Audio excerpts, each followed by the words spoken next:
job on health care, and we need to get behind him.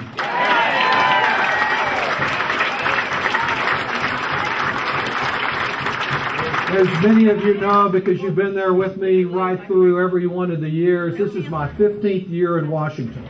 This is the first year out of 15 that I've had a Democratic president and a Democratic Congress. And while we can celebrate that, I can tell you it's not enough. A Democratic president and a Democratic Congress and hundreds of lobbyists and millions of dollars being spent about this issue and a steady diet of misinformation on hate radio and cable television, we have our job cut out for us. And if we can't mobilize people as Andy and this campaign are doing today, here and all around this country, we're not going to get the health care that Americans deserve. We need you, we need your active involvement, or we're not going to get that job done.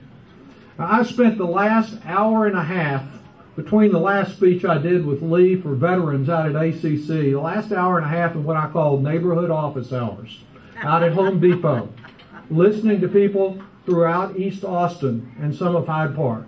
There were at times, as people lined up there, I thought I might have been listening to healthcare comments in Lubbock. The amount of misinformation out there is incredible.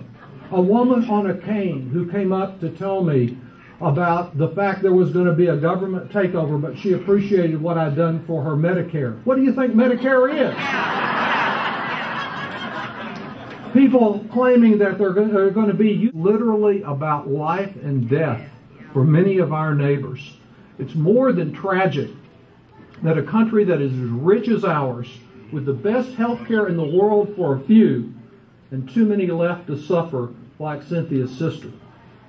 We must do better, we can do better, and while I know each of you came today to serve the public interest, I hope you go away telling your neighbors that it's not just about doing something for someone else who doesn't have insurance. It's about doing something for yourself. It's about your self-interest. As President Obama said a couple of nights ago, reform is about every American who has ever feared that they may lose their coverage, and who hasn't. And who hasn't been in the situation, if you're fortunate enough to have insurance, to see premiums double since 2000. Premiums go up, co-pays go up, and coverage goes down. That's the problem that we face. And I think now, instead of just pouring more money, billions of dollars more money into a failed system, what we need to offer people is the choice, not the compulsion, but the choice of a public plan like Medicare.